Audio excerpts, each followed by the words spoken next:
నారా చంద్రబాబు నాయుడు గారి కూటమి ప్రభుత్వం ఈ రెడ్ బుక్ పరిపాలన ఎంత అధికారులు కూడా ఐఏఎస్ అధికారులు కూడా భయంతో ఈ ఉత్తరాలు రాస్తున్నారు. చూసుకోండి రికమెండేషన్ లెటర్లు. మరి రాస్తే జూలైలోనేమో వెంటనే మట్టి తోలతం స్టార్ట్ చేశారు. ఒక పక్క కౌలులో ఉన్నాడు, కౌలుదారులేమో అక్కడ ఉన్నటువంటి ఓట్లు వేయించుకున్నాను ఆయన బెదిరిస్తాడు. ఇంకొక ఆయన 7 చోట్ల ఓట్లు వేయించుకున్న ఆయనేమో ఈ వ్యవహారం నడుపుతాడు. ఆయన మనూరు కూడా వచ్చాడు. ఆయన పేరేంటి, బోషడికే పట్టాబే అదే కదా. అప్పుడు మొత్తం అందరూ కూడా బోషడికే ముఖ్యమంత్రి, బోషడికే జగన్మోహన్ రెడ్డి అంటే తప్పే ఉంది, అది సరదాగా అనొచ్చు అన్నారు కదా. ఒకవేళ అంటే ఆయన ఊత పదమేమో, అందుకని బోషడికే పట్టాభి గారు అంటున్నాను నేను. అట్లా అంటే కూడా గుర్తుపట్టలేరు ఎవరు. బోషడికే పట్టాభి అంటేనే అందరికీ తెలుస్తుంది. మరి ఆయన ఇక్కడ కూడా వచ్చారు బందరు. మరి ఆయనకి ఏం ఇంట్రెస్ట్ నాకు తెలీదు. బెజవాడలో వీళ్ళు డైరియా వస్తే వెళ్తల్లా, లేకపోతే ఇంకో చోట ఏదో జరిగితే వెళ్తల్లా. మన ఏటి అవతల అంటే కృష్ణానది అవతల పత్తిపాడు పక్కనే ఏదో గుంటూరు యువతలే ఏదో ఊరండి, మొన్న చచ్చిపోతున్నారు. ఓకే జనం ఏదే పత్తిపాడు నియోజకవర్గం తురకపాలెం వెళ్తే వెళ్తల్లా. ఇక్కడికి మాత్రం వచ్చేసారు. ఆ బోషడికి పట్టాభి గారు బందరు వచ్చాడు గుడికి. మీరందరూ తెలుసుగా, మీరు కూడా ఆలో అని పలకరించారుగా, చూశారుగా, మీరు రికార్డ్ చేశారు కదా. ఇక్కడికి వచ్చారు అంటే వీళ్ళకి ఎంపీ గారికి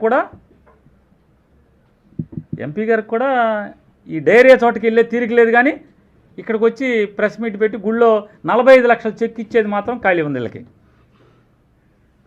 కుల రవీంద్ర గారికి కూడా 2 జిల్లాలకు ఒకడే మంత్రి కదా. అక్కడ ఎవరు లేడు కదా. ఎన్టీఆర్ జిల్లా ఉన్నాడా మంత్రి?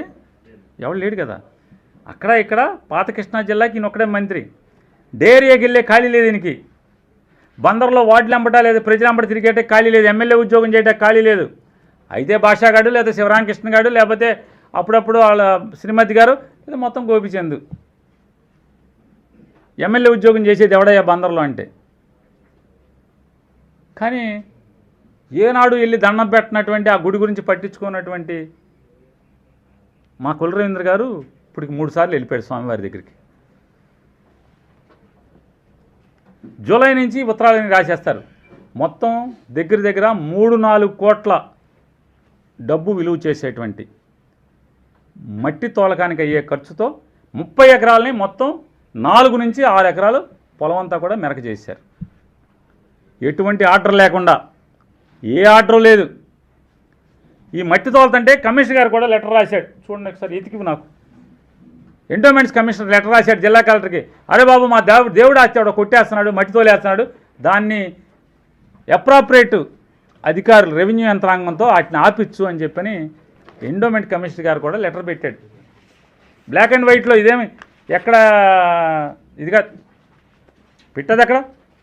నువ్వు కెలకబాబు నువ్వు పెట్టు, అది మళ్ళీ అడుగుని పెడతావు, అది పైన పెట్టవా. అసలు ఎండోమెంట్ కమిషనర్ గారు లెటర్ రాశాడు. మా దేవుడు ఆస్తి కాపాడరా బాబు కలెక్టర్ గారు నువ్వు అని చెప్పాను. కాపాడేవాడు లేడు. వెంటనే ఇదిగా ఇది కలెక్టర్ గారికి లెటర్ రాశాడు. కె రామచంద్రమోహన్ ఆయన.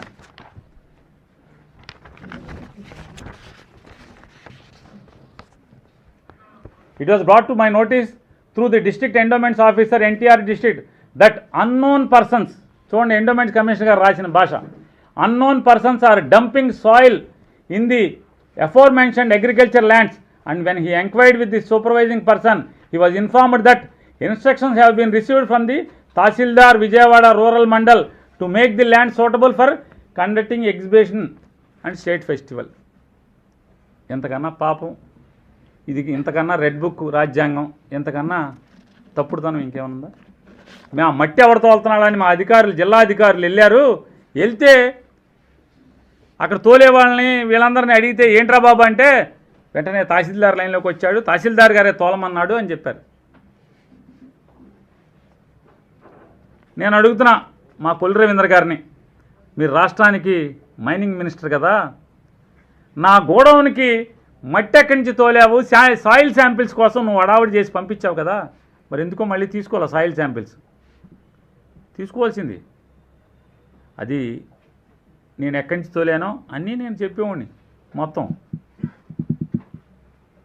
కానీ ఈ 30 ఎకరాల్లో 4 నుంచి 6 అడుగులు తోల్తాకి ఈ మట్టి ఎక్కడి నుంచి వచ్చింది? ఈ ఎర్రమట్టి ఎక్కడి నుంచి వచ్చింది? మైనింగ్ పర్మిషన్ ఉందా? సీనరేజ్ వసూలు చేశారా? ఎవడు తోలాడు? పట్టించుకోరా?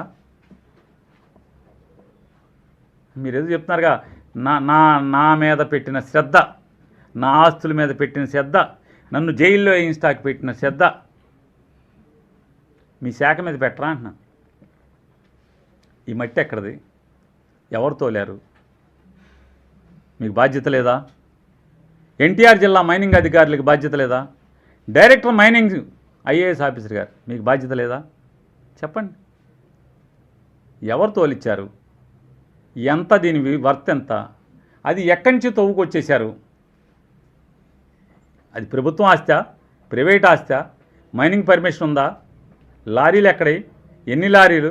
ఎవరన్నా ఆపినోడు ఉన్నాడా? లేదంటే సాక్షాత్తు ఎండోమెంట్స్ కమిషనర్ చంద్రమోహన్ గారు చెప్తున్నారు, కలెక్టర్ గారి ఆదేశాల మేరకు రెవెన్యూ ఎంఆర్ఓ గారు అవన్నీ కూడా నింపమని చెప్పాడు, నింపారని చెప్పని ఆయన చెప్తున్నాడు. ఇది ఆధారం. అంటే ఇవన్నీ మీ పాపాలకు సాక్ష్యాలు చెప్తున్నాను. ఇవన్నీ ఇక్కడికి ఎంపీ గారు, ఆ బోషడీకే పట్టాభి గారు, నేను తప్పుగా అనుకోబాకండి, ఎందుకంటే జగన్ని బోషడీకే అంటే తప్పు కాదని అంటున్నారు కదా. అలా అందరికీ ఏది మొత్తం ప్రపంచం అంతా కూడా ఆయన అలాగే ప్రాచుర్యం అయ్యాడు. ఇప్పుడు నన్ను పేరు నాని అంటాడు, అట్లా ఓహో అతను పలానా అతను జగన్ ఇట్లా తిట్టాడు కదా, అదే ప్రాచుర్యం. ఆయన వచ్చారు, వచ్చి వీళ్ళందరూ ఏం చెప్తారు? కౌలుదారులకి 15 లక్షలు కట్టాం, కౌలుదారులకి పాట పాడుకున్న రైతులకి ఈ పొలంలోకి రాబాకండి, మీకు మీ పంట మేము ఎత్తేసాం మేము అని చెప్పి 15 లక్షలు ఇచ్చాం. దేవుడికి 45 లక్షలు ఇస్తున్నాం. ఏంటి దేవుడికి 45 లక్షలు, అక్కడ 15 లక్షలు, ఎంత? 60 లక్షల రూపాయలు. 60 లక్షల రూపాయలు ఎక్కడి, ఎవరి అకౌంట్లోంచి తెచ్చారు? ఏం చేస్తారు? ఈ 60 లక్షలు వసూలు అవ్వాలి కదా. ఆ మెరకతోలతాకు ఒక 3-4 కోట్లు అయింది, ఇది ఒక 60 లక్షలు. ఈ డబ్బులు ఎక్కడి నుంచి వస్తాయి? అంటే ఎవరో ఒక ఆయన మాట్లాడుతున్నాడంట, అంటే తెలుగుదేశం పార్టీ ప్రభుత్వాన్ని భుజాన్ని వేసుకుని మాట్లాడేవాడు, దేవుడికి ఆదాయం వస్తే తప్పు లేదా అని. దేవుడికి ఆదాయం వస్తే తప్పు లేదు. ఆదాయం ఏ మార్గంలో వస్తుంది? ఏ మార్గంలో వస్తుంది? అక్కడ బార్ అండ్ రెస్టారెంట్లు పెడతారా? సారా కొట్లు పెడతారా? మాంసం, ఏట మాంసం, కోడి మాంసం అమ్ముతారా? వండుతారా? చేపలు అవన్నీ ఏం చేస్తే వస్తుంది అక్కడి నుంచి? ప్యాకెట్ పెడుతున్నారా? చెప్పాలి కదా. అంటే 56 రోజుల్లో దగ్గర ఈ కోట్ల సొమ్ము వెనక్కి ఎలా వస్తుంది? నారా చంద్రబాబు నాయుడు కోర్టు తీర్పులను అధిగమిస్తూ నారా చంద్రబాబు నాయుడు గారు 2005లో ఒక జీవో ఇచ్చారు. 2025లో, మొన్నే 2025లో జనవరిలోనో ఫిబ్రవరిలోనో ఒక జీవో ఇచ్చారు ఎండోమెంట్స్ డిపార్ట్మెంట్కి ఆదేశాలు ఇస్తూ. ఏమని ఇచ్చారు? దేవుడు ఆస్తులు ఎక్కడన్నా ఉంటే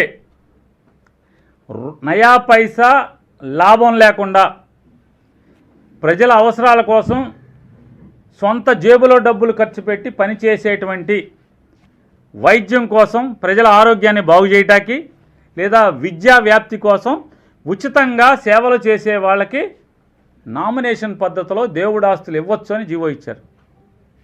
మరి ఎండోమెంట్ కమిషనర్ గారిని నేను ప్రశ్నిస్తున్నా, మీకు గవర్నమెంట్ జీవోలు, చట్టాలు, హైకోర్టు తీర్పులు పట్టవా అని అడుగుతున్నాను.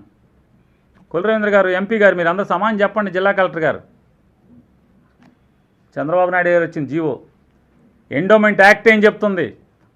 అద్దెకిచ్చినా అమ్మినా దేవుడు ఆస్తి వేలం ద్వారా మాత్రమే తప్పితే పొరపాటును కూడా నామినేషన్ పద్ధతిలో ఇవ్వకూడదని ఎండోమెంట్ చట్టం చెప్తుంది, హైకోర్టు తీర్పులు చెప్తున్నాయి. నిన్నగాక మొన్న మీరు ఇచ్చినటువంటి చంద్రబాబు నాయుడు గారు ఇచ్చిన జీవో చెప్తుంది. పట్టించుకోరా?